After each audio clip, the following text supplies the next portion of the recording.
아직까지도 사진으로 기록되고 있는 청나라 시대 때의 내시의 모습이라고 합니다. 그러니까 여러분들 이분을 잘 보세요. 정말 남성의 얼굴인데 나이가 드신 분인데도 약간 여성같이 생겼죠.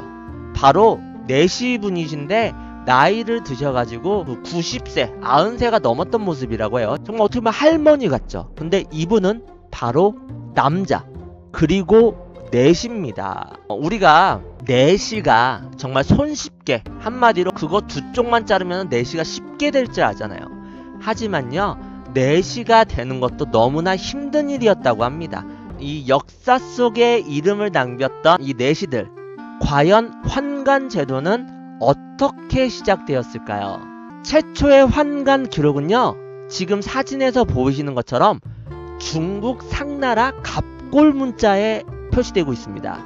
여기 이 사진을 보시면 환관을 의미하는 문자가 보이실 겁니다.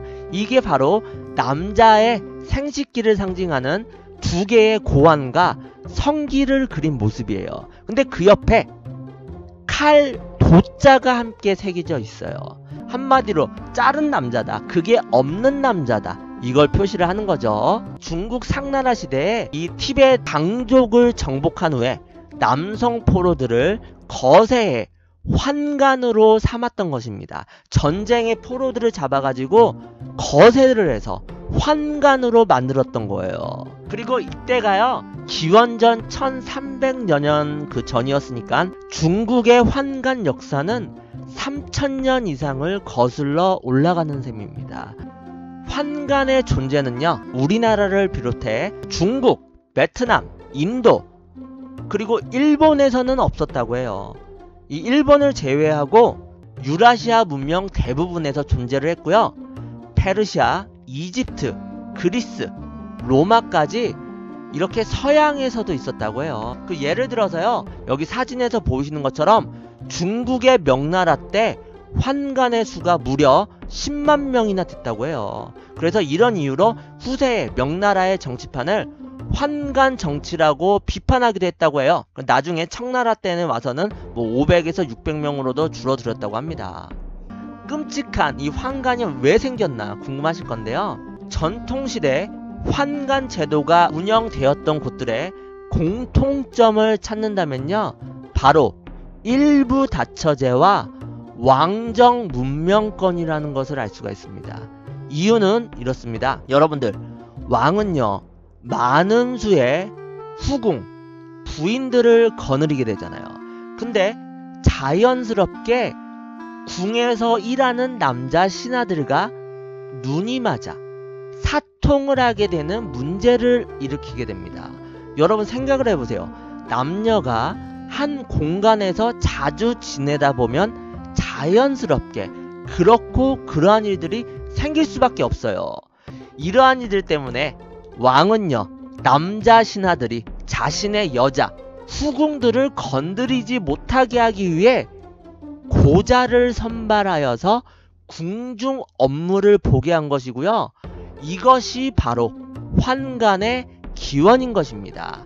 한마디로 자신의 여자를 건드리지 못하게 하기 위해서 이 환관 제도가 이 왕권 문명에서 나타나게 된 겁니다. 어떻게 보면 참 이기적인 것에서 우리가 생각하기에는 뭐 거창한 것이 있을 거다, 이렇게 생각을 했는데 그다지 자신의 여자를 지키기 위해서 이놈들이 아예 꿈도 못 꾸게 하기 위해서 그렇게 환관 제도가 생겨난 거예요.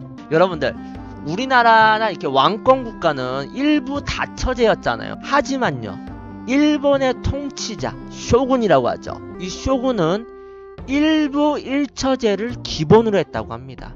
그리고 자신의 거주 공간에 다른 남자의 출입은 철저히 막았다고 합니다. 일본의 성은요, 쇼군이 정무를 보는 공간과 개인 생활하는 공간이 철저히 분리되어 있었다고 합니다. 그래서 이 쇼군이 정무를 보는 공간에는 여자들이 드나들 수가 없었고요. 이곳에서는 승려와 하급무사가 바로 환관의 역할을 했다고 합니다. 반면에 이 쇼군이 개인 생활을 하는 오호쿠에라는 장소는 그 쇼군의 여자들이 생활을 했고요. 이곳에는 함부로 남자들이 출입을 할 수가 없었다고 해요. 상황이 이러하니까 굳이 환관을 만들 필요가 없었던 거예요. 그리고 섬나라라는 고립된 특성으로 외부 문화와 접촉을 자주 못했던 것도 큰 원인이라고 볼 수 있죠. 우리나라의 환관의 역사에 대해서 한번 알아봐야겠죠. 이게 바로 경주에 있는 흥덕 왕릉의 모습입니다. 우리나라 역사에서요, 환관에 대한 기록은요, 9세기 초 통일신라 흥덕왕 때 최초로 등장을 하게 됩니다. 그 전에 환관이 존재했다 해도요, 허드렛 일이나 하던 사람들이었지 그 왕의 비서와 같은 내시 업무를 맡을 정도로 그 직위가 높았던 것은 아니었다고 합니다. 12세기 중반 고려 의종 때는 이러한 일도 있었다고 해요. 그때 당시에 그 외척들의 힘이 너무나 강대해서 환관을 키우면 그 지긋지긋한 외척들을 견제할 수 있다고 생각을 하게 됩니다. 이 의종이. 여러분들 역사를 봐도 환관과 외척들이 서로 앙숙이잖아요. 서로 권력 싸움을 하기 때문에. 그래서 이 의종이 그때 당시에 외척들이 너무 권력을 잡으니까 환관을 키워가지고 외척들을 견제해야겠다, 이런 생각을 합니다. 그래서 내시들에게 정치적 권한을 주려고 했으나 천한 내시들에게 어찌하여 힘을 주냐는 그 신하들의 우레와도 같은 반발에, 어떻게 보면 자기 밥그릇 뺏길까봐 그러한 반발 때문에 결국 철회를 했어야만 했다고 합니다. 참고로 고려시대 내시는요, 문관 내시들로서 과거에 급제한 자라던가 그 일반 행정관료로서 행적이 뛰어난 자들 가운데 선발을 해서 일정 기간 동안 그 왕의 측근에서 보좌하는 역할을 했다고 해요. 나름 이 내시가 엘리트 관료 집단이었던 겁니다. 요즘으로 치면은 뼈 빠지게 공부해서 그 어렵다는 공무원 시험에 붙었으나 너무나 똑똑하고 뛰어나서 고자가 돼버린 거예요. 내시로 만들어버린 거예요. 참 이것도 아이러니하다고 생각을 할 수 있습니다. 그리고 환관이 이렇게 궁중 업무를 맡게 된 것은요, 15세기 후반 조선 성종 임금님이 경국대전을 반포하면서부터라고 합니다. 왜냐하면 여러분들 그때는 중국이 최강의 국가였잖아요. 그리고 뭐 중국이 하는 거를 많이 따라 하겠죠. 그래서 선진 문물을 받아들이기 위해서 조선도 중국을 본받아 환관제도를 운영하자 라는 취지에서 시작을 했다고 합니다. 그리고 여러분들 조선시대에 환관이 되려면요, 신체 조건이 가장 중요했다고 합니다. 그러니까 여러분들 성기까지 잘라야 했던 중국의 환관과는 확연히 다르게 조선시대의 환관은 고환만 없으면 됐다고 합니다. 아주 큰 차이점이 있는 거죠. 왼쪽 위에 사진 보시면은 중국 청나라 시대 때의 내시라고 합니다. 보시면 아시겠지만 성기가 없죠. 중국은요, 성기까지 잘라버린 거였어요. 근데 우리나라는 성기는 안 자르고 그 고환만 제거를 한 거죠. 그러니까 여기 글에서도 보이시는 것처럼 남성의 남궁과 고환을 모두 도려낸 후, 이런 대목이 있잖아요. 그러니까 중국은 성기까지도 잘라버린 겁니다. 정말 무서운 거죠. 우리나라 내시들은 그나마 다행인 걸로 생각을 해야 되는 겁니다. 조선 환관의 입궁 시기는요, 8살 전으로 주로 불의의 사고를 당해 고자가 되어서 궁궐에 입거를 시켰다고 해요. 그러니까 일부러 거세를 시키지 않고요, 불의의 사고를 당해 고자가 된 사람들을 입거를 시켰다고 합니다. 하지만 실제로는요, 가난한 아버지가요, 아들을 환관으로 만들기 위해 어린아들의 고환을 명주실에 묶어가지고 고자로 만들었던 경우가 많았다고 합니다. 그러니까 실을 묶어서 피를 안 통하게 한 후에 그 파이어 에그를 괴사시키게 만드는 거죠. 혹은요, 장가를 간 남자가 아내와 싸워가지고 홧김에 자기 스스로 자기의 것을 잘라버리고 환관이 된 경우도 있었다고 합니다. 예나 지금이나 부부들의 그 문제는 변함이 없는 것 같습니다. 근데 참 안타깝죠. 부부싸움 했다고 홧김에 남자가 자신의 거기를 잘라가지고 환관이 돼버려요. 우리 여러분들이 그 좋아하시는 그것을 자르면서까지 왜 내시가 되려고 했을까? 라는 의문점이 생기실 겁니다. 이 처음에는요, 내시는 왕 곁에서 허드렛 일을 하는 그런 역할만 했으나 세월이 흐르며 내시가 높은 벼슬을 얻거나 왕의 최측근이 되는 경우도 발생을 하게 됩니다. 거기에다가요, 재물을 모을 수도 있고 권력을 행사할 수도 있으니까 일거양득이었죠. 그러다 보니 권력을 얻으려고 내시에게 뇌물을 바치는 자들이 늘어났고, 내시의 권력은 왕권을 위협할 정도로 클 때도 있었다고 합니다. 그리고 거세를 하면서도요, 내시가 되고자 하는 이가 있었고, 스스로요, 많은 경우 아까 말씀드린 것처럼 부모가 자식 덕을 보기 위해 거세를 시키는 경우도 많았다고 해요. 살림살이가 너무 어려워 자식이나마 왕실에서 살게 하기 위해 거세하는 경우도 있었다고 합니다. 그리고 여러분들, 고환을 잘라주는 전문 시술소가 있었습니다. 중국에서는요, 아까 전에 제가 말씀드렸잖아요. 명나라 때는 10만 명 정도가 됐다고.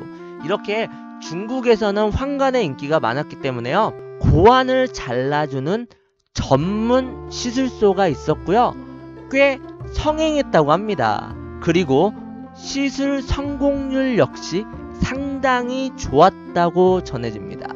중국 북경 환관박물관에 있는 그때 당시 쓰였던 거세용 칼이라고 합니다. 장정들이 소년의 몸을 붙잡고요, 시술자가 여기 보이시는 이 무지막지한 칼을 이용해서 거세를 해버리는 거죠. 당시에 마취제가 없었으니 고통이 상당하지 않았나 하는 생각이 듭니다. 정말 무섭죠. 그리고 아까 전에도 말씀드렸지만 중국은 성기까지도 잘라버렸다고 했잖아요. 이 사진 보시면 성기가 없죠. 정말 고통이 어마무시했겠죠. 같은 남자로서 참 마음이 아픕니다. 중국에는요, 이렇게 양성적인 전문 시술소가 있었지만요, 우리나라 조선의 경우에는요, 이렇게 밖으로 양성적인 시술소는 없었다고 해요. 몰래 시술이 행해졌다고 합니다. 왜냐면 부모에게 물려받은 몸은 털끝 하나라도 소중히 여겨라 라는 성리학적 사상이 지배하던 조선이었으니까 이렇게 몰래 음지에서 실행을 했던 거죠. 고통을 이기지 못해 지르는 울음소리와 신음소리를 잠재우기 위해서 주로 비가 오고 천둥이 치는 날 그 한양 외곽, 지금의 그 영등포 일대라고 합니다. 한양 외곽의 움막에서 시술이 몰래 행해졌다고 해요. 중국에서는 성기까지도 잘라고 우리나라는 고환만 잘랐다고 했는데요, 우리가 그 성종 임금님 때 그 중국의 최신 문물을 받아들이자 이렇게 해서 환관제도를 받아들였다고 퍼졌다고 말씀드렸잖아요. 그래서 조선 초기의 거세는요, 음경과 고환 모두 자르는 형태였다고 해요. 그런데 제대로 된 시술 없이 무작정 음경을 자르자 요도가 말려 들어가 요도가 막혀서 죽는 소년들이 많았다고 합니다. 그리고 이 시술의 생존 확률이 반밖에 되지 않았다고 해요.